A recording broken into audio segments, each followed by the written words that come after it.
আজকে আমি আবারও দাদুর কাছ থেকে সেরা টাকা দিয়ে চকলেট খাবো। তার জন্য টাকাটি সুন্দর করে জোড়া লাগাতে হবে। এই তো আমার টাকাটি সম্পূর্ণ জোড়া লাগানো হয়ে গেছে। এখন যাই আমি দাদুর কাছ থেকে চকলেট কিনে আসি। আমি এখন জলদি করে ক্যান্ডি বানিয়ে নিই, কারণ একটু পর বাচ্চারা আসবে চকলেট খেতে। এই তো এটা এখানে থুয়ে সুন্দর একটি চকলেট বানিয়ে নিই। আরে দাদু, তুমি আমাকে তাড়াতাড়ি একটু জুস দাও, আমি বাড়ি গিয়ে খাবো। দাঁড়াও ছোট, তুমি কিছুক্ষণ অপেক্ষা করো, আমি তোমাকে জুস দিতেছি। আরে আমি এখন দাদু চকলেটটি খেয়ে ফেলি, দাদু দেখলো না, হা হা হা। এই নাও তোমার জুস, এবং আবার আসবে। থ্যাংক ইউ দাদু।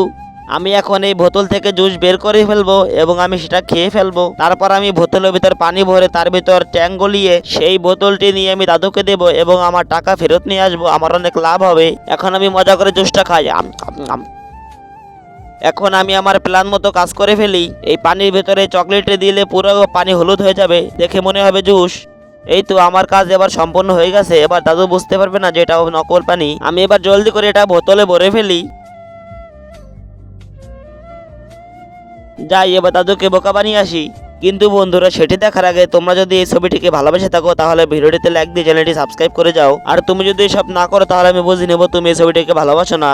আরে বন্ধুরা, ছোট আমাকে এত বড় বোকা বানালো। ও আমাকে ছেলে টাকা দিয়ে আমার জুস নিয়ে গেল। যাই আমি গিয়ে ওর টাকা ফেরত দিয়ে আসি এবং আমার জুস নিয়ে আসি।